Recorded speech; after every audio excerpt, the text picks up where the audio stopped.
கடந்த 6 மாதமாக திரு எடப்பாடி பழனிசாமி அவர்கள் விசிகே வாங்க வாங்க வாங்க வாங்க வாங்கன்னு உருவிட்டு இருந்தார்.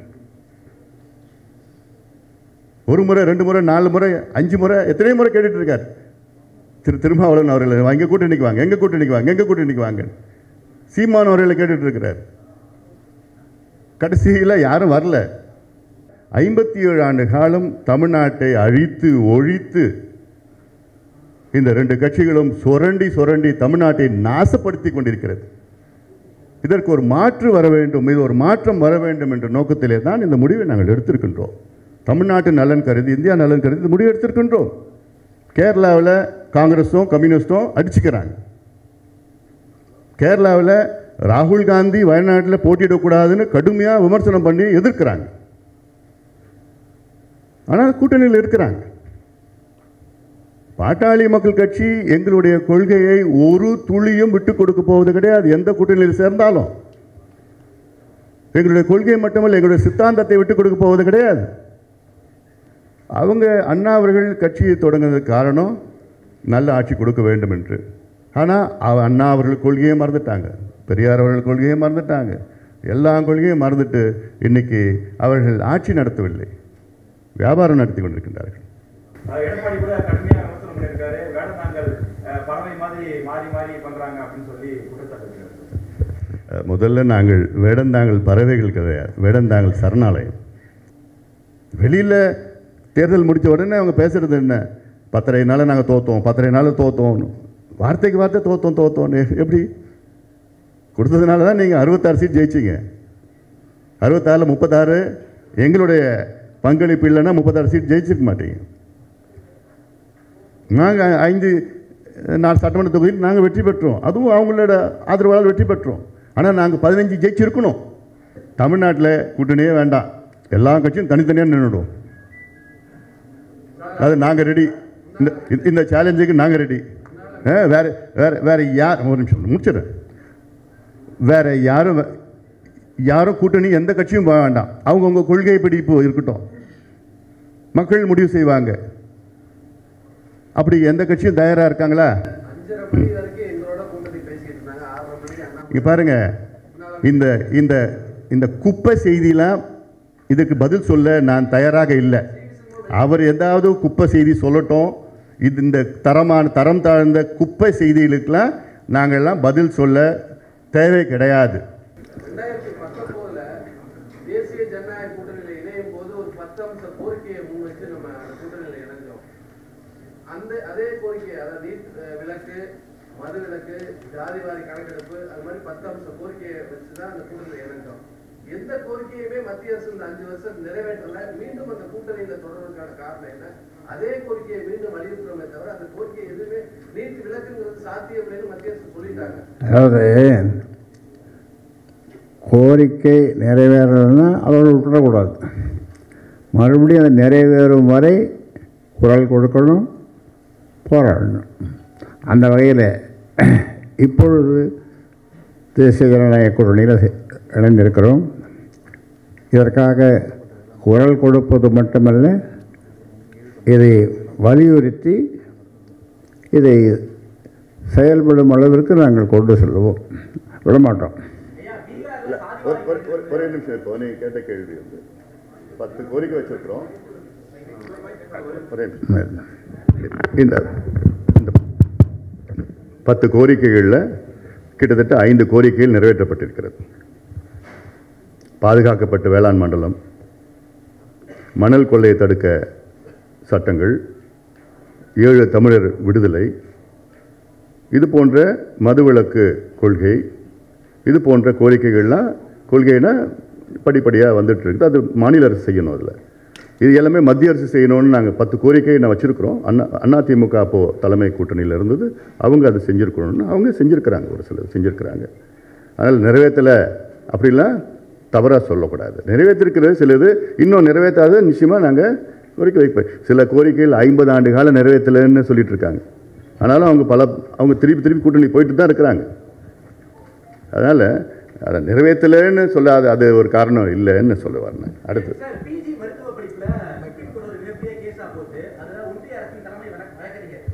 ஜெனரல் வந்து ஓபிசி ரிசர்வேஷனுக்கு எதிராக பேசியிருக்காரு. ஸோ அது வந்து ஒன்றிய அரசினுடைய ஸ்தானமான பார்க்க முடியுது. ஓபிசிகளுக்கு மருத்துவ உதவி படிப்பில் நாங்கள் ரிசர்வேஷன் கொடுக்க மாட்டோம் அட்டோர்னி ஜெனரலே பேசியிருக்காரு. அதுக்கு இங்கே திமுக சட்டமன்றம் நடத்தி ஓபிசி ரிசர்வேஷன் வாங்கியிருக்காங்க. பீகார்ல யார் வாங்கி கொடுத்தா? இங்க கேஸ் வந்து திமுக அரசாங்கம் கேஸ் போட்டு நடத்துறாங்க. ஸோ திமுக அரசாங்கம் தானே அதுக்கு வாழ அந்த கேஸில் நாங்கள் தான் முதல்ல போய் வாதாடணும். எங்களுக்கு அப்புறம் தான் திமுக வந்தாங்க. தெரியாம பேசாதீங்க.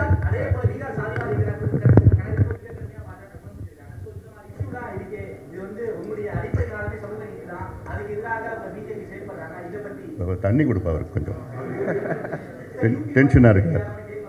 இல்லைப்பா நிச்சயம் நல்ல கேள்வி கேட்டீங்கப்பா, நான் பதில் சொல்கிறேன். டென்ஷன் ஆகாதீங்க, கொஞ்சம் தண்ணி கொஞ்சம் கொடுங்க. கொஞ்சம் அப்படியே ஆவேசமாக நான் சொல்லிட்டேன்ப்பா. ஆமாம், இப்போது மருத்துவ மேற்படிப்பில் ஓபிசி ரிசர்வேஷன் வர வேண்டும் என்று முதல் வழக்கு போட்டது பாட்டாளி மக்கள் கட்சி தான். இங்கே சென்னை உயர்நீதிமன்றத்தில் நாங்கள் போட்டோம், அடுத்தது உச்சநீதிமன்றத்தில் நாங்கள் போட்டோம். நாங்கள் போட்ட வழக்கு நியாயமான கோரிக்கைகள் வைத்து 27 விழுக்காடு இடஒதுக்கீடு வாங்க வேண்டும் என்ற நோக்கத்திலே நாங்கள் போட்ட வழக்கு. ஆனால் திமுக அவர்கள் போட்ட வழக்கு 50 விழுக்காடு இடஒதுக்கீடு வேண்டும் என்று தவறான வழக்கு போட்டார்கள். அந்த தவறான வழக்கினால தான் இங்கே அது ரத்து செய்யப்பட்டு உச்சநீதிமன்றம் சென்றது. அங்கே மீண்டும் அந்த தவறான நடைமுறை திமுக வழக்கறிஞர்கள் செய்தார்கள். அங்கேயும் நாங்கள் தெளிவாக நாங்கள் சொன்னோம், 27 விழுக்காட்டுக்குள் வர வேண்டும் என்று தான். இறுதியாக தீர்ப்பு வந்தது, எங்களுடைய கோரிக்கையை நிறைவேற்றும் முறையில் தான் தீர்ப்பு வந்தது. திமுக மட்டும் அந்த தவறான அணுகுமுறை இல்லை என்றால் எப்போ வந்திருக்கிறோம். அதனால் திமுக கொண்டு வந்தாங்கன்னு அரசாங்கம் இங்கே இருக்குது, ஆனால் இல்லாமல் நாங்கள் கொண்டு வந்திருக்கிறோம். ஒன்று இருங்க, வரப்பா இருப்பா. இல்லை நான் அவர் முடிச்சிடறேன். சென்ட்ரல் கவர்மெண்ட் அப்போஸ் பண்ணியிருக்கிறாங்கன்னா அது அவங்களுடைய நிலைப்பாடு. எங்களுடைய கொள்கைன்னு ஒன்று இருக்குது.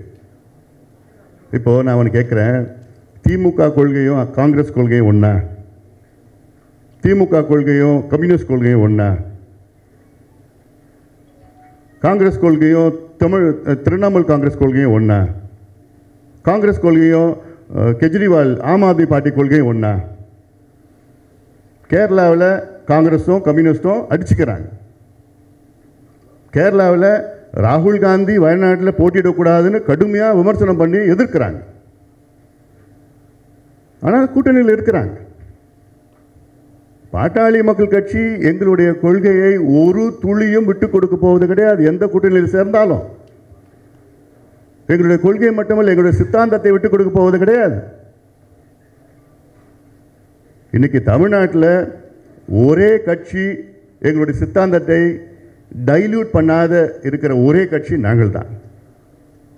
யார் வந்தாலும் சரி, தேர்தலுக்கோ எங்களுடைய அரசியலுக்கோ நான் விட்டு கொடுக்க போவது கிடையாது. அது நீங்களும் பார்த்துருக்கீங்க, மேபி உங்களுக்கு தெரியல, நீங்கள் அப்போ பிறந்திருக்க மாட்டீங்கன்னு நினைக்கிறேன். எல்லாம் பார்த்து தான் வராங்க. 44 வருஷமாக எங்கள் மருத்துவ ஐயா அவர்கள் ஒரு கொள்கை பிடிப்பில் இருக்கிறார். எவ்வளோ எதிர்ப்புகள் வந்தோம், எங்கள் கொள்கையை நான் விட்டுக் கொடுக்க போதில்லை, எங்கள் சித்தாந்தத்தை விட்டுக் கொடுப்போம். ஐடியாலஜி எங்களுடைய ஐடியாலஜி என்ன? சமூக நீதி. சண்டை போட்டு தானே பண்ணணும், கிடைச்சிடுமா சமூக நீதி? அப்படி ஒரு சூழல் தானே இருக்குது, இந்தியாவில் இருக்குது. இது திடீர்னு வரல, இது காங்கிரஸ்லேருந்து தான் இப்படி தானே இருக்குது. ஒரு உதாரணம் நான் சொல்லட்டுமா? 2004 ஐக்கிய முற்போக்கு கூட்டணியில் அங்கமாக இருந்தோம், UPA 1. அப்போது திமுக வெற்றி பெற்றோம் தமிழ்நாட்டில். திமுக அவர்கள் கோரிக்கை வைத்தது என்னென்னா, எங்களுக்கு 8 அமைச்சர்கள் வேணும், 10 அமைச்சர்கள் வேணும், ஷிப்பிங் இலாக்கா வேணும், ரயில்வே இலாக்கா வேணும், அந்த இலாக்கா இந்த இலாக்கா தான் சண்டை போட்டாங்க. ஆனால் எங்களுடைய ஐயா ஒன்று தான் கேட்டார், காமன் மினிமம் ப்ரோக்ராமில் இந்தியாவில் கல்வியில் 27 விழுக்காடு இடஒதுக்கீடு ஓபிசிக்கு மண்டல் கமிஷன் பரிந்துரைப்படி கல்வியில் 27 விழுக்காடு இடஒதுக்கீடு ஓபிசிக்கு வேண்டும் என்று ஒரே ஒரு ரிக்வெஸ்ட் வச்சார் காமன் மினிமம் ப்ரோக்ராமில். அந்த காமன் மினிமம் ப்ரோக்ராமில் சேர்த்துட்டாங்க. சேர்த்து 2 ஆண்டுகளில் கொண்டு வரல. அப்படிப்பட்ட யூபிஏ மீட்டிங்கில் நடக்குதாங்க. யூபிஏ மீட்டிங்கில் ஐயா போகிறாரு, அங்கே எழுந்து நின்று அந்த யூபிஏ மீட்டிங்கில் சொல்கிறார், எங்களுடைய கோரிக்கை 2 ஆண்டு காலத்தில் நிறைவேற்றல, நாங்கள் இந்த கூட்டணியை விட்டு வெளியேறுகிறோம் என்று சோனியா காந்தி அம்மையார் உள்ளிட்டு அத்தனை தலைவர்கள் முன்னிட்டு எழுந்து நின்று நாங்கள் we are walking out of the alliance தைரியமாக சொல்கிறார்.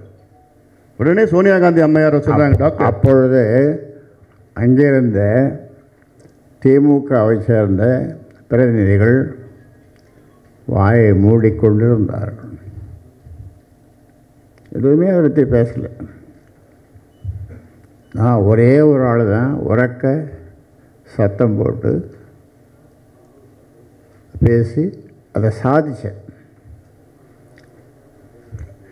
அப்படி சோனியா காந்தி அம்மையார் அன்னைக்கு என்ன சொன்னாங்க, doctor Ramadoss please please sit down doctor Ramadoss, we need your support, we will discuss, we will meet up in the evening சொல்கிறாங்க. ஒரே ஒரு முறை தான் யூபிஏ மீட்டிங் 2 மீட்டிங் ஒரே நாள் நடந்தது.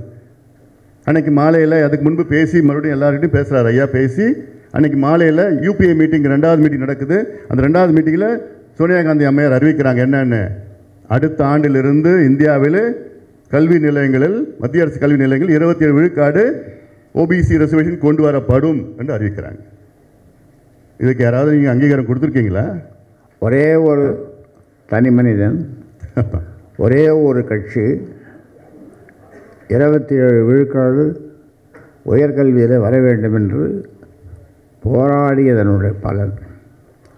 அங்கே இருந்த மற்றவர்களெல்லாம் வேடிக்கையாக எனக்கு ரொம்ப கோபம் வந்தது. அன்றைக்கி லாலு இருந்தார், ஒய்டி யூ கீப் மம், ஏன் வாய மூடிட்டு இருக்கேன்னு ஒரே கத்து அவரை பார்த்து. இப்படி இந்த என்னுடைய கோபத்தை பார்த்த அம்மையார் தான் மாலையில் ஒரு கூட்டம் வைத்து அதை நிறைவேற்றினார். பிரணாப் முகர்ஜியும் ப சிதம்பரமும் அந்த கொண்டு வந்தாங்க. அதை ரொம்ப கோபம் வந்துடுது அதை படித்ததும். எல்லாம் எவ்வளோ சாதனை செய்திருக்கோம். அதனால் இது நாங்கள் எங்கே கூட்டணியில் இருந்தாலும் நிச்சயமாக நாங்கள் சமூக நீதிக்கு எங்களை தவிர வேறு யாரும் போராட மாட்டாங்க. இன்னொன்று சொல்லியிருந்தீங்கப்பா, நீங்கள் சொன்னது வந்து அட்டர்னி ஜெனரல் எதிர்த்தாருன்னு. அட்டர்னி ஜெனரல் எதிர்த்தது வந்து 27% எதிர்க்கல, 50% எதிர்த்தார். திமுக முன் வச்சாங்கல்ல அந்த வாதம், 50% தவறான வச்சாங்க பாரு, அதைத்தான் அட்டர்னி ஜெனரல் எதிர்த்தார். 27% எதிர்க்கல அட்டர்னி ஜெனரல். அதனால் கொஞ்சம் தெரிஞ்சுட்டு நீங்கள் சொல்லுங்கள். பீகார் இடஒதுக்கீடு வந்து அவங்க கூட்டணியில் இருந்தாங்க. அப்போது பிஜேபியும் சரி, நான் யாருக்கும் பிஜேபிக்கு நான் வந்து அப்படியே ஆதரவாக நான் பேசணுன்னுலாம் பேசலை. நான் நடந்தது நான் சொல்லிகிட்டு இருக்கிறேன். பீகாரில் சொன்னீங்க, கேள்வி கேட்டீங்க. பீகாரில் பிஜேபியும் சரி, நிதிஷ்குமார் அவர்கள் எல்லாம் சேர்ந்து, எல்லா கட்சியும் சேர்ந்து தான் அங்கே வந்து இடஒதுக்கீடை உயர்த்தினாங்க. அங்கே ஜாதிவாரி கணக்கு கொண்டு வந்தாங்க, இடஒதுக்கீடு உயர்த்தினாங்க. அதனால் இது இன்னொன்று மீண்டும் சொல்வது, எங்களுடைய கொள்கைகள் வேறு, பிஜேபி கொள்கைகள் வேறு, காங்கிரஸ் கொள்கைகள் வேறு, கம்யூனிஸ்ட் கொள்கைகள் வேறு, ஆம் ஆத்மி வேறு, எந்தெந்த கட்சிக்கு மதிமுக எல்லாம் ஒவ்வொரு கொள்கைகள் வச்சுருக்கிறாங்க. ஆனால் இந்த தேர்தலில் நாங்கள் எங்களுடைய நோக்கம், இந்த தேர்தலில் ஏன் தேசிய ஜனநாயக கூட்டணியில் நாங்கள் போட்டியிடுகிறோம் என்றால், 57 ஆண்டு காலம் தமிழ்நாட்டை அழித்து ஒழித்து இந்த 2 கட்சிகளும் சுரண்டி தமிழ்நாட்டை நாசப்படுத்தி கொண்டிருக்கிறது. இதற்கு ஒரு மாற்று வர வேண்டும், இது ஒரு மாற்றம் வர வேண்டும் என்ற நோக்கத்திலே தான் இந்த முடிவை நாங்கள் எடுத்திருக்கின்றோம். தமிழ்நாட்டு நலன் கருதி, இந்தியா நலன் கருதி இந்த முடிவு எடுத்திருக்கின்றோம். இதுதான் எங்களுடைய நான் பல முறை உங்கள்கிட்ட சொல்லியிருப்பேன், நீங்கள் எல்லாம் கேட்டிருப்பீங்க. ஓராண்டு காலமாக என்கிட்ட நீங்கள் கேட்ட கேள்வி என்ன, பாட்டாளி மக்கள் கட்சி 24 நாடாளுமன்ற தேர்தல் நிலைப்பாடு என்ன உதவ், எத்தனை முறை கேள்வி, என்ன பண்ண போகிறேன். நான் ஒவ்வொரு முறை என்ன சொன்னேன், நான் எங்களுடைய நிலைப்பாடு 2026 சட்டமன்ற தேர்தலுக்கு ஏற்ப 24 நாடாளுமன்ற தேர்தலில் நாங்கள் முடிவு செய்வோம். அதான் இந்த முடிவு. அதனால் இதெல்லாம் நலன் கருதி தான், மக்கள் நலன் கருதி தான் நாங்கள் இந்த முடிவு எடுத்திருக்கின்றோம். நாங்கள் இன்னொன்று, நாங்கள் 10 ஆண்டு காலம் டெல்லியிலே நாங்கள் தேசிய ஜனநாயக கூட்டணியில் டெல்லியிலே அவங்களுக்கு ஆதரவு கொடுத்தோம். இப்பொழுது தமிழ்நாட்டில் நாங்கள் சேர்ந்திருக்கின்றோம். இந்த காரணத்துக்காக நாங்கள் சேர்ந்திருக்கின்றோம். இப்போது இந்த 2 கட்சிகளுடைய நிறுவனர்னா முதல்ல வந்தது வந்து அண்ணா அவர்கள், திமுகவுடைய நிறுவனர். இவங்க திராவிடம் பேசிகிட்டு இருக்காங்க. அவங்க அண்ணா அவர்கள் கட்சியை தொடங்குறதுக்கு காரணம் நல்ல ஆட்சி கொடுக்க வேண்டும் என்று. ஆனால் அண்ணா அவர்கள் கொள்கையை மறந்துட்டாங்க, பெரியார் அவர்கள் கொள்கையை மறந்துட்டாங்க, எல்லா கொள்கையும் மறந்துட்டு இன்னைக்கு அவர்கள் ஆட்சி நடத்தவில்லை, வியாபாரம் நடத்தி கொண்டிருக்கின்றார்கள். இவர்கள் எல்லாம் இப்போ வியாபாரிகளாக மாறிவிட்டார்கள். தமிழ்நாட்டில் வியாபாரம் நடந்து கொண்டிருக்கிறது, அவ்வளோதான், நிர்வாகம் நடக்கவில்லை. அதான் இதுக்கு ஒரு மாற்று வர வேண்டும் என்ற நோக்கத்திலிருந்து மக்கள் மனதிலே ஒரு ஆழமான கருத்து இருக்கிற ஒரு மாற்று வர வேண்டும் என்று. அதிமுகவினர் உங்க மேல குற்றச்சாட்டு வைக்கிறாங்க. என்னன்னா 10.5% இடஒதுக்கீடு கொடுத்தது நாங்க தான் கொடுத்தோம், ஆனா பாமக எங்க கூட்டணியில் இல்லாம பாஜகவுக்கு போயிட்டு குற்றச்சாட்டு வைக்கிறாங்க. எடப்பாடி கூட கடுமையாக விமர்சனம் பண்ணியிருக்காரு. வேடந்தாங்கல் பறவை மாதிரி மாறி மாறி பண்றாங்க அப்படின்னு சொல்லி குற்றச்சாட்டு வைக்கிறாங்க. முதல்ல நாங்கள் வேடந்தாங்கல் பறவைகள் கிடையாது, வேடந்தாங்கல் சரணாலயம். எங்ககிட்ட யார் வந்தாலும் நாங்கள் பாதுகாப்பு கொடுப்போம், உயிர் கொடுப்போம், வாழ்க்கை கொடுப்போம், எங்களுடைய உழைப்பை கொடுப்போம், அவங்களுக்கு நல்வழிப்படுத்துவோம். அதனால் நாங்கள் சரணாலயம். நாங்கள் அதாவது 10.5 அவங்க கொடுத்தாங்க அப்படின்னு சொல்கிறாங்க. அதாவது உங்களுக்கு ஒரு சாதாரணமாக வீட்டில் நடக்கிறத சொல்கிறேன். சோறு பொங்குறோம், அதை எடுத்து வெந்ததா வேகலையான்னு பெண்கள் பார்க்குறாங்க. வேகாத சோறை சரியாக வேகலை, அது வெந்துடுதுன்ட்டு படிக்கிறாங்க. அந்த மாதிரி இந்த 10.5 கொடுக்காம ஏமாற்றலாம் என்று அவர்கள் நினைத்த பொழுது அவர்கள் நினைத்தார்கள், இதை கொடுக்காமல் ஏமாற்றலாம், ஆனால் இவங்க நம்மளோட கூட்டணியில் இருப்பார்கள். தொடர்ந்து நாங்கள் தெளிவாக சொன்னோம், எங்களுக்கு கூட்டணி முக்கியமல்ல, இந்த 10.5 தான் என்று சொன்ன பிறகு கடைசி நாள் அப்போ தான் அரைகுறையாக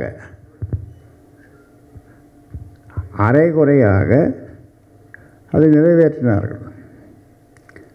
அது நான் ஒரு வாரமாக சொல்லிட்டு இருந்தேன், முடிய போகுது சீக்கிரமாக அதை நிறைவேற்ற. ஒரு மாதமாக சொல்லிட்டு இருந்தோம். ஆனால் அமைச்சர்கள் 2 அமைச்சர்களாக என்னுடைய தோட்டத்திற்கு வந்தார்கள், போனார்கள். என்ன சொன்னார்கள்? நிறைவேற்றுவோம் 10.5 என்று சொன்னார்கள், போனார்கள். கடைசியில் எப்படியாவது அதை நிறைவேற்றக்கூடாது என்ற பிடிவாதத்தில் இருந்தார்கள். ஆனால் என்னுடைய பிடிவாதத்தினாலே அதை எங்களுக்கு கூட்டணி தேவையில்லை, 10.5 தான் தேவை, நிறைவேற்ற இல்லையா, எங்களுக்கு சீட்டு முக்கியம் கிடையாது, கூட்டணி முக்கியம் கிடையாது, 10.5 தான் முக்கியம் என்று சொன்ன பிறகு அந்த அஸ்திரத்தை நாங்கள் போட்ட பிறகுதான் அவர்கள் அவசர கோலத்தில் அதை செய்கிறாங்க. சொன்னீங்க 10.5 கொடுத்துருக்கோம், நாங்கள் கொடுத்துருக்குறோம் அப்படின்னு அவர் சொன்ன மாதிரியே சொன்னாங்க. அவர் மீது எனக்கு மிகுந்த மரியாதை இருக்கிறது. எடப்பாடி பழனிசாமி சரி, அந்த 10.5 இருக்கிற குறைய ஒரே ஒரு குறை, அந்த குறையை 2 வருஷமாக அவங்க நீக்கிருக்கலாம்ல. திமுக எவ்வளோ, நான் போய் நேராக பார்த்தேன், 10 முறை ஃபோனில் பேசினேன். தம்பி, இந்த ஊமை ஜனங்களுக்கு உங்களை விட்டால் யார் இருக்காங்க, நீங்கள் தான் செய்யணும். சரிங்க ஐயா, சரிங்க. கடிதம் 10 கடிதம் எழுதினேன். அவர் பல முறை போய் நேராக பார்த்தார், கடிதங்கள் கொடுத்தார், அன்புமணி எல்லாம் பண்ணோம்.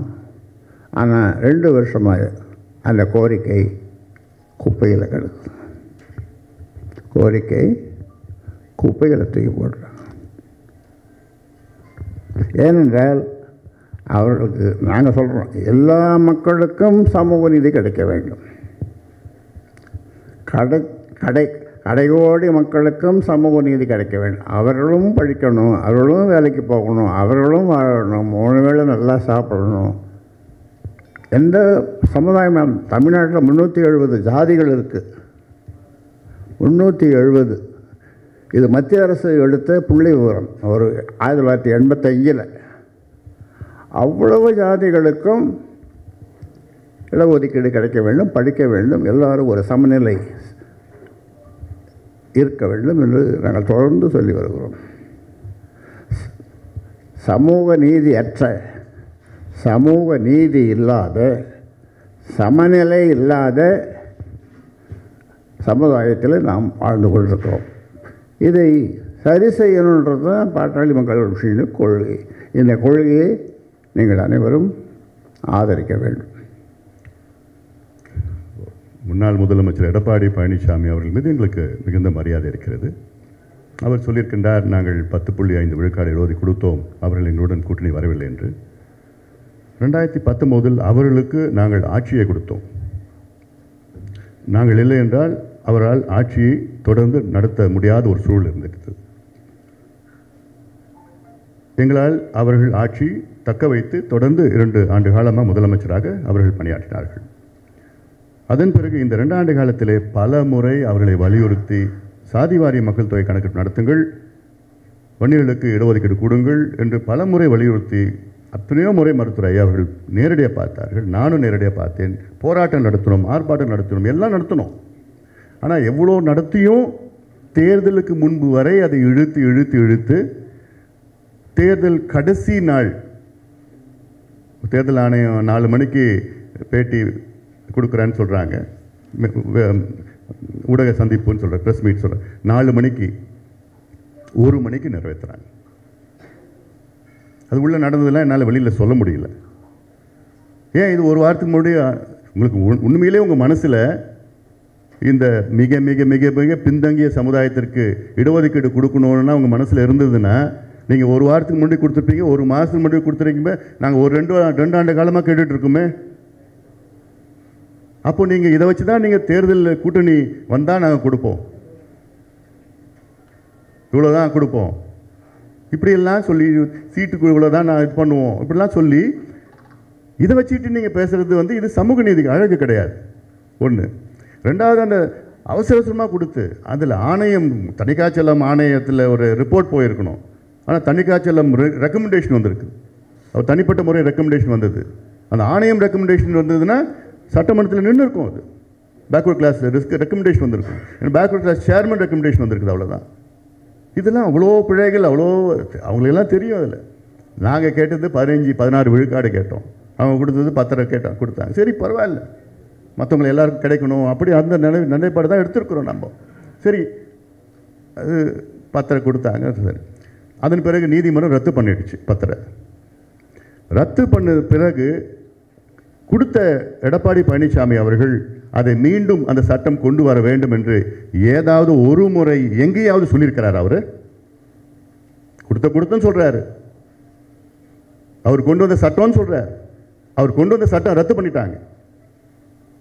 இவர் எங்கேயாவது ஒரு இடத்துல நான் கொண்டு வந்த சட்டத்தை ரத்து பண்ணிட்டாங்க, அதை மீண்டும் அரசு கொண்டு வரணும் அப்படி யாராவது இவர் பேசினாரா? இல்லை, இவர் சார்ந்த நான் கேட்குற ஒரு 5 அமைச்சர்கள், முன்னாள் அமைச்சர்கள் திமுக அதிமுக இருக்கிறாங்க. ஏன் அவங்க வச்சியாவது பேசலாமே? ஏன் பேசல? இது வரைக்கும் இன்னைக்கு வரைக்கும் பேசலையே. இன்னைக்கு பேசுறதுக்கு தைரியம் இருக்கா அவருக்கு? இந்த சட்டம் வரணும்னு தைரியம் இருக்கா அவருக்கு?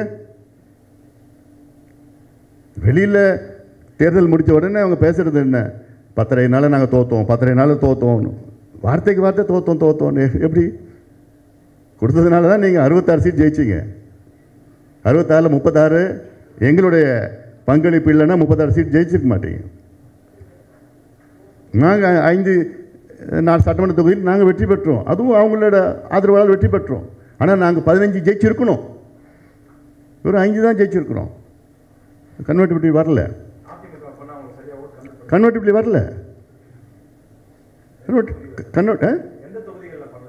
அதெல்லாம் ஐ don't want to micro analyse this, will discuss later. ஏன்னா இது ப்ரெஸ் மீட், இது மைக்ரோ அனலைஸ்னால் அது நிறையா இருக்குதா? இல்லை, எந்த தொகுதியில் வரலன்னு கன்வெர்ட்டிபிலிட்டி வரல. அதில் அடுத்தது, கடந்த 6 மாதமாக திரு எடப்பாடி பழனிசாமி அவர்கள் விசிகே வாங்க வாங்க வாங்க வாங்க வாங்கன்னு உருவிட்டு இருந்தார். 1 முறை 2 முறை 4 முறை 5 முறை எத்தனை முறை கேட்டுட்டு இருக்கார் திரு திருமாவளவன் அவர்கள், எங்கள் கூட்டணிக்கு வாங்க, எங்கள் கூட்டணிக்கு வாங்க, எங்கள் கூட்டணிக்கு வாங்க. சீமான் அவர்களை கேட்டுட்டு இருக்கிறார். கடைசியில் யாரும் வரல. அதன் பிறகுதான் எங்ககிட்ட கோரிக்கை வாங்க. எவ்வளோ சொல்லணும்னா எவ்வளோ இருக்குது. But I don't want to இதுக்குள்ளே போக விரும்பலை. நான் முடிவு எடுத்துட்டோம். ஆனால் இன்னும் எங்களுடைய நிலைப்பாடு எடுத்துட்டோம். எதுக்கு எடுத்தோம் நிலைப்பாடுன்னா, நான் சொன்ன காரணத்தான் எடுத்திருக்கோம். 2 பேரும் மாறி மாறி மாறி மாறி ஆட்சி பண்ணிட்டு இருக்கிறாங்க. ஆனால் ஆட்சின்னு அவங்களுக்கு என்னன்னு தெரியல. இப்போ அந்த நிலைக்கு வந்துட்டாங்க. தொடக்கத்தில் அவங்களுடைய தலைவர்கள் அண்ணா அவர்களோ அவங்களுடைய நல்ல எண்ணத்தால் தான் வந்தாங்க, ஆட்சி பண்ணாங்க. ஆனால் அவருடைய கொள்கையில் மதுவிலக்கு கொள்கையாக இருந்தாலும் சரி, சமூக நீதி கொள்கையாக இருந்தாலும் சரி, நீர் மேலாண்மை கொள்கை இருந்தாலும் சரி, சுற்றுச்சூழல் கொள்கை இருந்தாலும், கல்வி கொள்கை இருந்தாலும் சரி, சுகாதார எந்த கொள்கையிலையும் உங்களுக்கு கொள்கை கிடையாது. இப்போ நடக்கிறது என்ன? ஆட்சி கிடையாது, வணிகம், வியாபாரம். இப்போ இருக்கிற ஆட்சியில் ஒரு 2-3 அமைச்சர்கள் பரவாயில்ல. பெரும்பான்மை அமைச்சர்கள் என்ன வணிகர்களாக வியாபாரிகளாக இருக்கிறார்கள். எவ்வளோ கொடுக்குற, என்ன கமிஷன் கொடுக்குற, என்ன பண்ணுற, எப்படி இவ்வளோ வருதா? இதுதான் நடக்குது. அதாவது வெறுப்பில், மக்களும் வெறுப்பில் இருக்காங்க, நாங்களும் வெறுப்பில் இருக்கிறோம். ஐயா சொன்னார்ல, 2 ஆண்டு காலம் உங்களுக்கு அந்த 10.5 விழுக்காடு கொடுப்பதற்கு என்ன பிரச்சனை? உச்சநீதிமன்றம் சொல்லி தீர்ப்பு சொல்லி 2 ஆண்டுகள் ஆகிறது. உச்சநீதிமன்றம் என்ன தீர்ப்பு சொன்னாங்க? தமிழ்நாட்டில் வன்னியர்களுக்கு 10.5 விழுக்காடு இடஒதுக்கீடு கொடுப்பதற்கு தடை கிடையாது. கொடுப்பதற்கு முன்பு அதை நியாயப்படுத்துங்கள், தரவுகளை வைத்து நியாயப்படுத்துங்கள். தரவுகள் கம்ப்யூட்டரில் இருக்கு. கம்ப்யூட்டரில் டவுன்லோட் பண்ணுன்னா 1 மணி நேரத்தில் டவுன்லோட் பண்ணலாம். ஆனால் வேண்டுமென்று 2 ஆண்டு காலம் அதை தள்ளி போட்டு போட்டு போட்டு போட்டு போட்டு போட்டு மனசு கிடையாது. சமூக நீதிக்கும் திமுகவுக்கும் சம்மந்தமே கிடையாது. நான் இந்த ஒரு பிரச்சனையில் மட்டும் சொல்லலை. ஜாதிவாரி மக்கள் தொகை கணக்கெடுப்பு நடத்தணும்னு தொடர்ந்து வலியுறுத்திட்டு வரோம். எங்களுடைய ஐயா 44 ஆண்டு காலம் வலியுறுத்திட்டு வரார். இது சம்பந்தமாக சாதிவாரி கணக்கெடுப்பு நடத்த வேண்டும். இந்த 10.5 இது சம்பந்தமாக தமிழக முதல்வர் ஸ்டாலின் அவர்களை கோட்டைக்கு சென்று பார்த்து 35 நிமிடம் பல அமைச்சர்கள், தலைமை நிலை செயலாளர் உட்பட பல செயலாளர்கள் எல்லோரும் இருந்தார்கள். 35 நிமிடம் அவர்களுக்கு நான் வகுப்பு எடுக்கிற மாதிரி வகுப்படுத்தேன். அப்படி சொல்கிறதில் தவறு இல்லை. ஏன்னா எல்லாத்தையும் விளக்கி சொன்னேன். இந்த கோபமாகவோ ஆவேசமாகவோ பேசலை. சிரிச்சுட்டே பேசி 35 நிமிஷம் வகுப்படுத்தேன். 10.5க்கும் சாதிவாரி கணக்கெடுப்பு. ஆனால் ஒன்றும் நடக்கலை, ஒன்றுமே நடக்கலை. நீங்களாம் அன்றைக்கி நிருபர்கள்லாம் அன்றைக்கி இல்லை. எதுக்கு போயிட்டீங்கெல்லாம் விஜயகாந்தனுடைய அந்த இதுக்கு போயிட்டீங்க. இப்படி ஒன்றுமே பதில் சொல்லலை. இந்த பக்கம் யாருமே கேள்வி கேட்க மாட்டேங்கிறீங்க. சரி, வர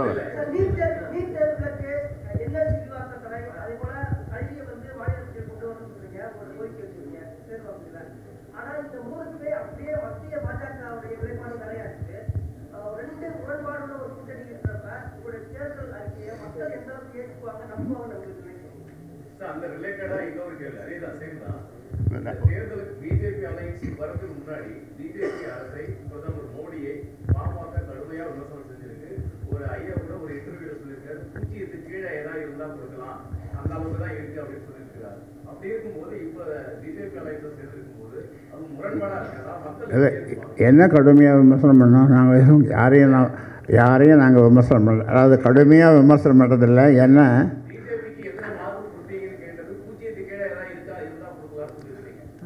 அது எந்த கட்சியும் நாங்கள் அநாகரிகமாக பேச மாட்டோம். அதாவது நாகரிகமாக இருக்கணும் நாங்கள் பேசுகிறது, அது நளினமாகவும் இருக்கும். அதனால் அநாகரிகமாகவும் யாரையுமே நாங்கள் சொன்னது கிடையாது, பேசுகிறேன். பாட்டாளி மக்கள் கட்சி தமிழகத்தில் மட்டுமல்ல, இந்திய அளவில் பல முறை பல கூட்டணியில் இருந்திருக்கிறது.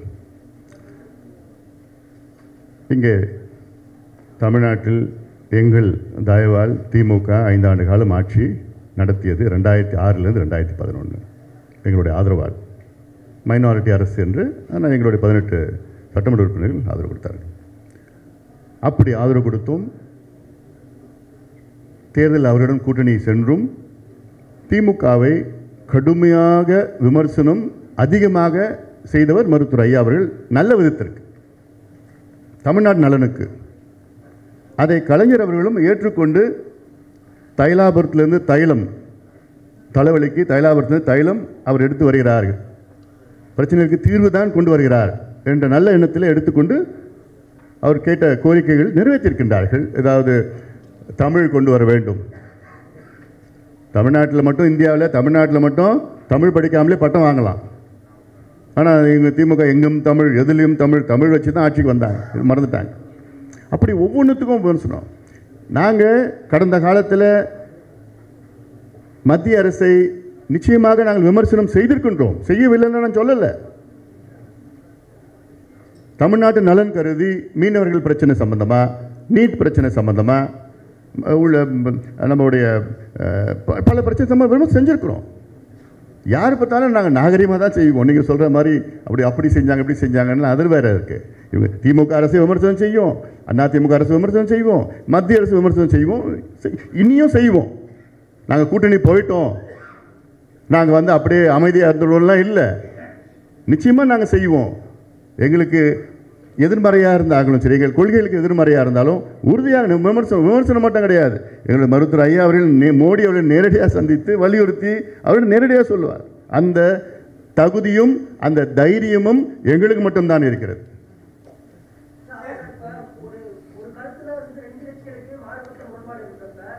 அப்போ இந்தியாவில் எந்த கட்சியும் கூட்டணியே போக முடியாது. இல்லை அதான் சொல்கிறேன், இந்தியாவில் எந்த கட்சியும் கூட்டணியே போக முடியாது. நீங்கள் சொல்கிற கருத்து வச்சுக்கிட்டா இந்தியாவில் எந்த கட்சியும் கூட்டணி போக முடியாது. இப்போ நீங்கள் திமுக கூட்டணி எடுத்துக்கங்களேன். ஒரு முறை பல ஆண்டுகளுக்கு முன்னால் சீனியர் நிருபர்கள் இங்கே இல்லை, அவங்களுக்கு என்ன சொன்னேன்னா, ஒரு தேர்தல் வருது, எல்லோரும் எல்லா கட்சிகளும் தனித்தனியாக நில்லுங்கள் அப்படின்னு சொன்னேன். ஏன் அதான் சொல்கிறார். அது நாங்கள் தயாராக இருக்கிறோம். இவங்க தயாராக இருக்கிறாங்களா?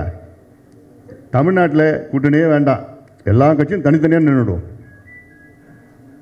அது நாங்கள் ரெடி, இந்த சேலஞ்சுக்கு நாங்கள் ரெடி. வேறு வேறு வேறு யார், ஒரு நிமிஷம் முடிச்சிடறேன்.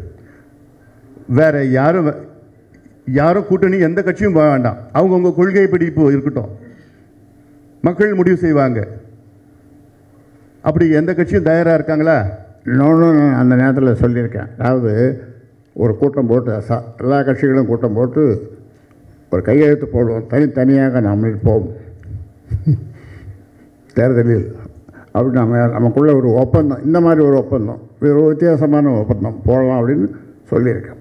அது பல வருடங்களுக்கு முன்னால். இப்போ ஏன் இந்த கேள்விகள் எங்ககிட்ட கேட்குறீங்கன்னா, உங்களுடைய ஆதங்கம் பாட்டாளி மக்கள் கட்சி மேலே அதிகமாக இருக்கிறதுக்கு காரணம் என்னென்னா, தமிழ்நாட்டில் பாட்டாளி மக்கள் கட்சி தான் அதிகமாக கொள்கை பிடிப்பு உள்ள கட்சியாக நீங்கள் பார்க்கிறீர்கள். அந்த ஆதங்கத்தினால்தான் இந்த கேள்விகள்லாம் நீங்கள் கேட்குறீங்க. மற்ற கட்சிக்கிட்ட இந்த கேள்வியெலாம் நீங்கள் கேட்க மாட்டீங்க. ஏன்னா அந்த மற்ற கட்சிகள்லாம் கொள்கை பிடிப்பு அதெல்லாம் கிடையாது. இந்த தோளில் ஒரு துண்டு, இந்த தோளில் துண்டு மாற்றி போயிட்டு இருக்க கட்சிகள் எல்லாம். ஆனால் நாங்கள் மட்டும்தான் எங்களுடைய கொள்கை பிடிப்பு, எங்கள் நிலைப்பாட்டை நாங்கள் தேர்தலுக்காகவோ ஓட்டுக்காகவோ அரசியலுக்காக நான் மாற்றிக்கொள்ள மாட்டோம்.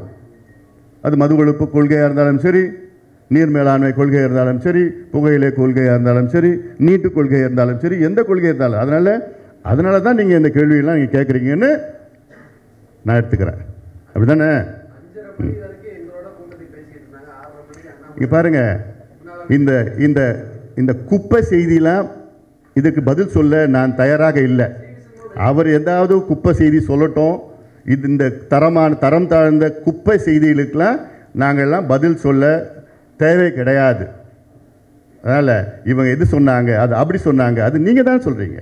நான் இந்தியாவில் அதிகமாக தமிழ்நாட்டு ஊடகம் தான் சிறந்த ஊடகம்னு நான் மனசில் வச்சுருக்கிறேன். ஆனால் கடந்த ஒரு மாதத்தில் நான் பார்த்தேன், எங்களை பற்றி தரம் தாழ்ந்த விமர்சனங்கள்லாம் மனசாட்சி இல்லையா உங்களுக்கு தான் எல்லாரும் சொல்லலாம். அவங்க நம்ம கூட்டணி நண்பர்கள் இருக்குது இருக்கிறாங்க. சொல்லட்டும். இப்போ நான் எல்லாம் சொல்ல ஒரு சில நண்பர்கள். அது கலைஞர் என்ன சொல்லுவார் தெரியுமா? நாகரிகமாக இருக்கணும், நளினமாக இருக்கணும் அப்படின்னு சொல்லுவார். எதை சொன்னாலும் நாகரிகமாக சொல்லணும், நளினமாக சொல்லணும் அப்படின்னு சொல்லுவார். நாங்கள் அதுதான் செய்துட்ருக்கோம். நான் ஒரு முறை மறுத்தேன், 2 முறை மறுத்தேன். அப்புறம் ஒவ்வொரு முறையும் நீங்கள் பொய் செய்தி போடுறப்ப என்னால் மறுக்க முடியாது.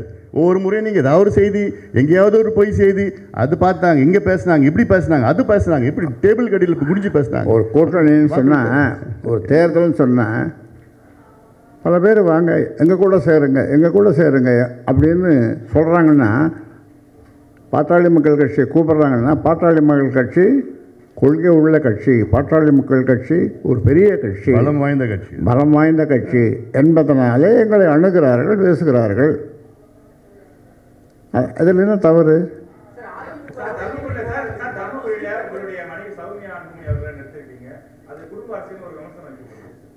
வைக்கட்டும்.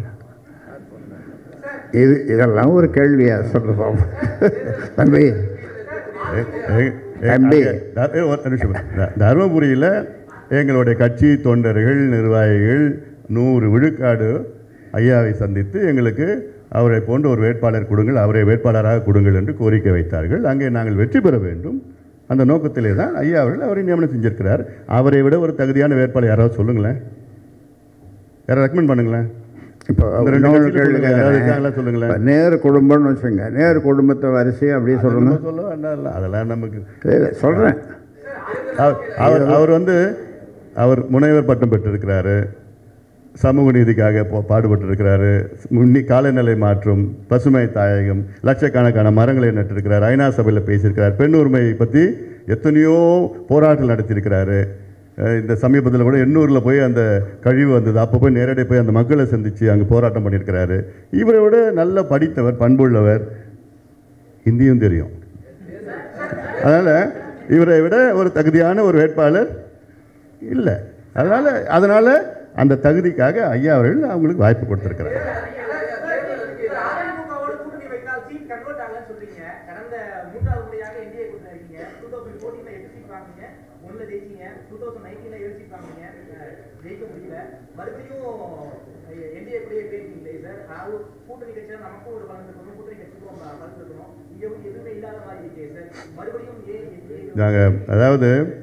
நாங்கள் கடைசியாக அதிமுக கூட நாடாளுமன்ற உறுப்பினராக ஆனது 1998 தான், 26 ஆண்டுகளுக்கு முன்பு. அதன் பிறகு 2014 இவங்க 2 பேரும் இல்லாமல் தான் வெற்றி பெற்றோம். ஸோ இப்போ இருக்கிற கன்வெர்ட்டபிலிட்டி வேறு. 2009 அதிமுக கூட போட்டியிட்டோம், அவங்க 12 ஜெயித்தாங்க, நாங்கள் 0. 2019 போட்டியிட்டோம், 0. 21 எங்களுக்கு இடஒதுக்கீடு வேண்டும். ஐயா சொன்னார்ல, 44 ஆண்டு கால உழைப்பு சாதாரண உழைப்பு கிடையாது. இடஒதுக்கீடு தியாகிகள் 100-200 பேருக்கு மேலே உயிர் நீத்திருக்கிறாங்க, ஜெயிலுக்கு போயிருக்கிறாங்க. அந்த கோரிக்கை நிறைவேற்ற வேண்டுமென்னு எங்களுடைய காம்ப்ரமைஸ் பண்ணோம். எங்களுடைய தேர்தலில் நாங்கள் காம்ப்ரமைஸ் பண்ணோம். ஏன்? இடஒதுக்கீடுக்காக, சமூக நீதிக்காக. இப்போ நான் கேட்குறேன், யாராவது இந்தியாவில் எடப்பாடி பழனிசாமி அவர்களும் சரி, கலைஞர் அவர்களும் சரி, இந்தியாவில் எந்த கட்சியும் சரி, இடஒதுக்கீட்டை தானாக முன் வந்து யாராவது கொடுத்துருக்குறாங்களா? ஐயோ இந்த சமுதாயம் பாவம் பின்தங்கி இருக்குது, கூலி வேலை செய்கிறாங்க, மோசமாக இருக்கிறாங்க, அவங்க முன்னுக்கு வரணும்னு யாராவது தானாக முன் வந்து இடஒதுக்கீடு கொடுத்துருக்காங்களா?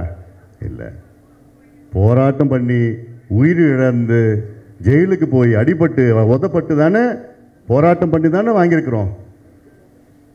எடப்பாடி பழனிசாமி அவர்களே முன் வந்து நாங்கள் கொடுக்குறோம், 10% அதில் கொடுக்குறோன்னு சொல்லியிருந்தா அவர் கோயில் கட்டி கும்பிடுவோம். இவ்வளோ போராட்டத்துக்கு பிறகு ஆர்ப்பாட்டம் பண்ணதுக்கு போயிட்டு எல்லாமே நீ இவ்வளோ சீட்டு இப்படி வா இங்கே இது என்னமோ சொல்லிட்டு அதன் பிறகு அதனால் இது உள்ள நம்ம போக வேண்டாம். ஆனால் இந்தியாவில் ஒரே ஒரு இடஒதுக்கீடு யாருமே போராடல, யாருமே ஆர்ப்பாட்டம் பண்ணல, யாருமே கோரிக்கை கூட வைக்கல. எந்த இடஒதுக்கீடு தெரியுமா? இடபிள்யூஎஸ் போராட்டம் பண்ணல யாருமே. ஏன்பா எந்த வருஷத்தில் பார்க்குற நீ? யாருமே போராட்டம் பண்ணலையா? நான் மத்திய அமைச்சராக இருந்த நேரத்தில் ஆல் இண்டியா கோட்டாவில் எஸ்சி எஸ்டிக்கு யூஜியும் அடுத்த நாள் பிஜியும் இடஒதுக்கீடு வழங்கியது பாட்டாளி மக்கள் கட்சி. இதுக்கு யாரும் ஒரு நபரோட போராடல, ஒரு நபர் ஆர்ப்பாட்டம் பண்ணல, கோரிக்கை எதுவும் வைக்கல. நாங்கள் தான் கொடுத்தோம். ஏன்னா சமூக நீதி எங்கள் ரத்தத்தில் இருக்குது, எங்கள் உணர்வில் இருக்குது. எங்கள் கொள்கை மட்டும் இல்லை, எங்கள் சித்தாந்தம் மட்டும் இல்லை, எங்களுக்குள்ளே ஊறி இருக்கிறது. அதாவது எங்களோட எந்த சமரசமோ சமூக நீதிக்காக எந்த கூட்டணி சேர்ந்தாலும் நாங்கள் அதை சமரசம் ஆக மாட்டோம்.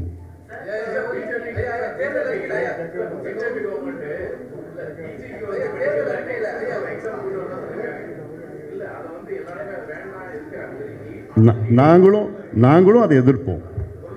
நாங்களும் கடுமையாக எதிர்ப்போம். இப்போ நான் ஒரு உதாரணம் நான் சொன்னேன்ல, இந்த தமிழ்நாட்டுக்கு வந்து 10 லட்சம் மக்கள் தொகைக்கு 100 சீட் எம்பிபிஎஸ் சீட்டுன்னு சொன்னாங்கல்ல, அது கடுமையாக எதிர்த்தோம்.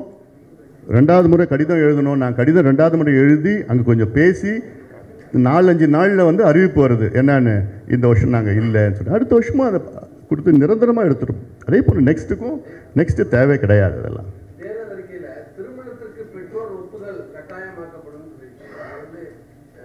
காதல் திருமணத்துக்கும் கலப்பு திருமணத்துக்கும் அது எந்த விதத்துல தெரியாது.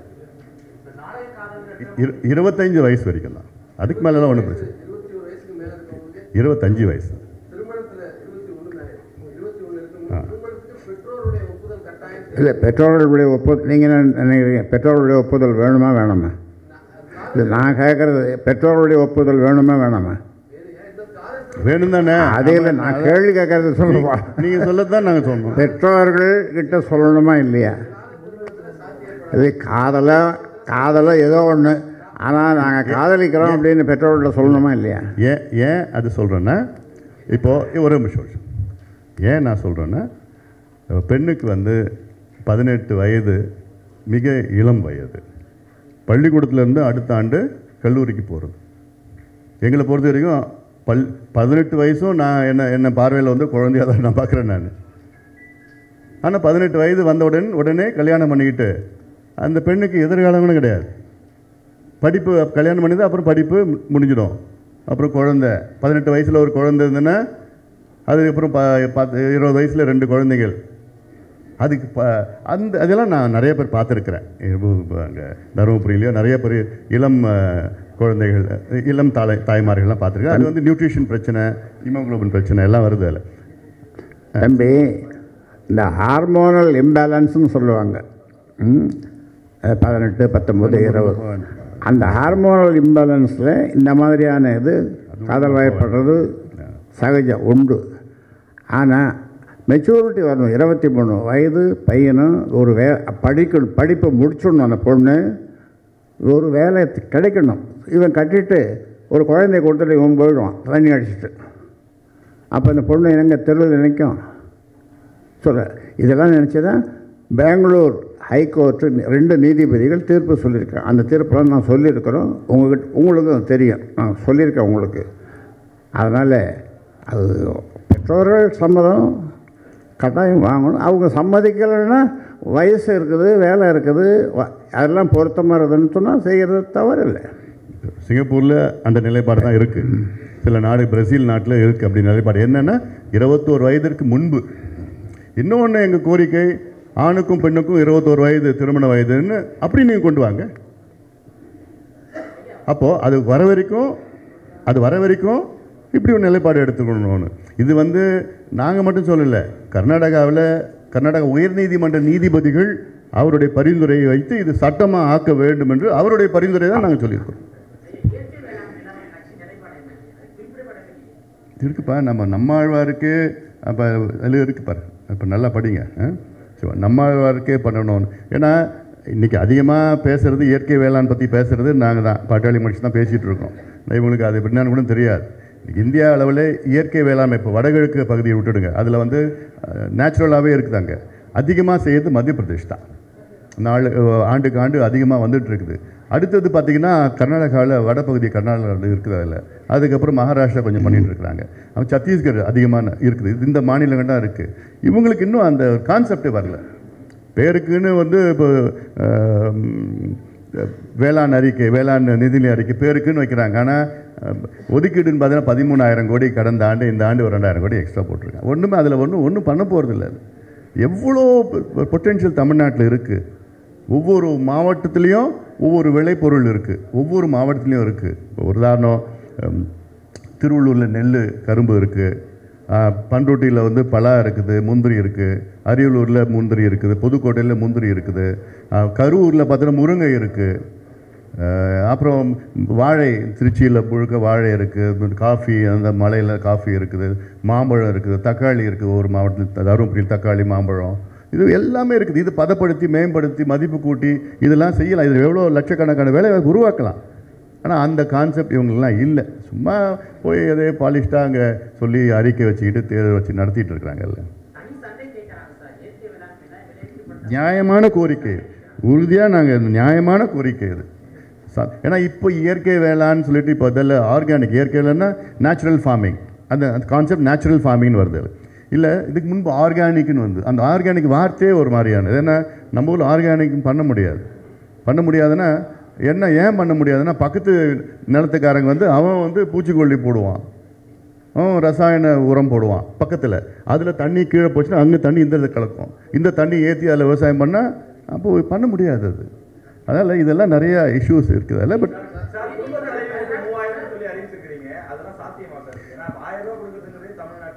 எங்களுடைய ஆசை, எங்களுடைய நோக்கம், என்னுடைய ஆசை அது சண்டை போட்டு அழுத்தம் கொடுப்போம் எங்களுக்கு. ஏன்னா இந்த அதாவது குடும்பத் தலைவன், ஏழை குடும்பத் தலைவர் எல்லாத்துக்கும் நான் சொல்ல, இங்கே இருக்கிற மாதிரி எல்லாத்துக்கும் நான் சொல்லலை, ஏழை குடும்பத் தலைவர்களுக்கு. ஏன்னா ரொம்ப இந்த மாதிரி ஒரு சூழல்.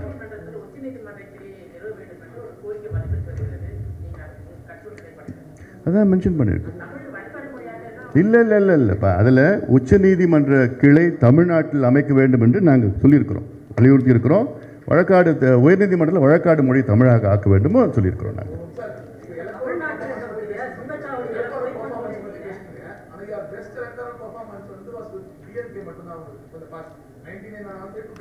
இல்லை, நான் I don't want to go into that analysis, in depth analysis. இதெல்லாம் இருக்கலாம், இல்லாமல் போகலாம். பட் ரீசன்ட் பாஸ்ட் சொல்கிறேன் நான். இந்த ரீசன்ட் பாஸ்ட் லாஸ்ட் ஒரு 10-15 இயர்ஸ் சொல்லிட்டு இருக்கேன் நான். ஆனால் அதுக்கு முன்னாடி வேறு விதமான இருக்கும் நிலைப்பாடு இருந்திருக்கணும். அதில் அதுதான் சொல்கிறது. இப்போ சமீபத்தில் எதுப்பா இல்லை, எங்களுடைய நான் சொல்லியிருக்கேன், எங்களுடைய நோக்கம் இந்த தேர்தல் பொறுத்த வரைக்கும் 57 ஆண்டு காலம் ஆட்சி செய்த இந்த கட்சிகளுக்கு மாற்றாக ஒரு நிலைப்பாடை நாங்கள் எடுத்திருக்கிறோம். நாங்கள் அதனால் எடுத்திருக்கிறோம். நம்ம பார்க்கலாம்.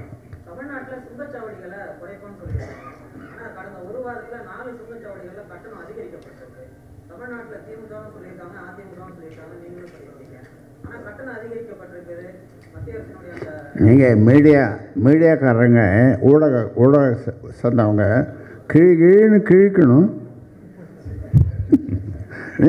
நீங்கள் கிழிச்சிங்கன்னாக்கா அது பரவாயில்ல போகும். அதுக்கு ஒரு வலிமை இருக்கும். நாங்களும் கிழிப்போம், நீங்களும் சேர்ந்தெல்லாம் கிழிக்கணும். தமிழ்நாட்டில் இப்போது 47 சுங்கச்சாவடிகள் இருக்கிறது. அதில் முறையான கணக்கின்படி, அதாவது 30 கிலோமீட்டருக்கு மேலே 60 கிலோமீட்டருக்கு மேலே ஒன்று இருக்கணும். அந்த மாதிரி கணக்கின்படி பார்த்தீங்கன்னா 17 தான் இருக்கணும். 47 இருக்குது. அதெல்லாம் நிச்சயமாக நாங்கள் வலியுறுத்தி அழுத்தம் கொடுத்து நீதிமன்றத்துக்கும் தேவைப்பட்டால் செல்வோம். ஏன்னா இது வந்து மிக மக்கள் சிரமத்துக்கு ஆளாகிறார்கள்.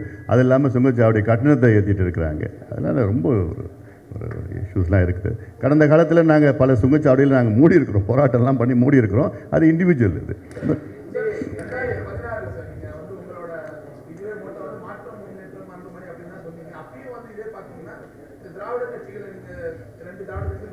நீங்கள் தான் ஆதரவே கொடுக்கலையா? அப்போ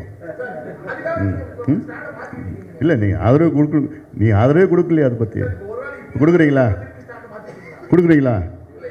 ஆதரவு கொடுக்குறீங்களா?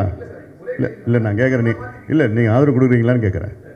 எங்களுக்கு கொஞ்சம் தைரியம் அப்போ எவ்வளோ சொல்ல என்ன ஸ்டாண்டு?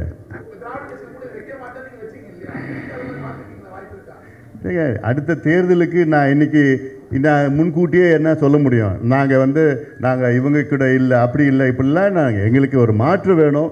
மக்கள் மனதில் ஆழமாக ஒரு ஏக்கம் இருக்கிறது. இந்த 2 பேரும் போதும், வாய்ப்பு கொடுத்தாச்சு, தே ஹவ் அவுட்லிவ்ட் தியர் யூட்டிலிட்டி, இவங்களால் மக்களுக்கு புதுசாக எதுவும் கொடுக்க முடியாது அப்படின்னு ஒரு எண்ணம் மக்கள் மனதில் இருக்கிறது. அதனால் இவங்க 2 பேரும் போதும், அந்த நிலைக்கு மக்கள் வந்துட்டாங்க.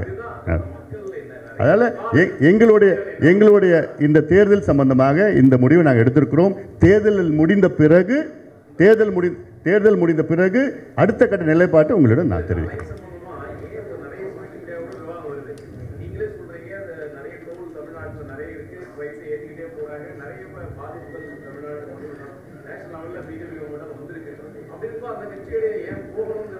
இப்போ ஒரு உதாரணம், காங்கிரஸ் ஆட்சியில் தான் இலங்கை தமிழர்கள் படுகொலை செய்யப்பட்டார்கள். ஏன் திமுக அவங்க கூட கூட்டணி போனோம் கேட்குறேன். நீட்டு தேர்வு காங்கிரஸ் தான் கொண்டு வந்தது. ஏன் திமுக அவங்க கூட கூட்டணிக்கு போனோம்? கேளுங்க இந்த கேள்வியில் அவங்ககிட்ட வராது பதில். அதனால் இது எங்களுடைய நிலைப்பாடு. ஏன்னா ஒவ்வொரு கடந்த காலங்கள் எங்களுடைய இஷ்யூஸ் எடுத்துக்கிட்டு தான் நாங்கள் போகிறோம்.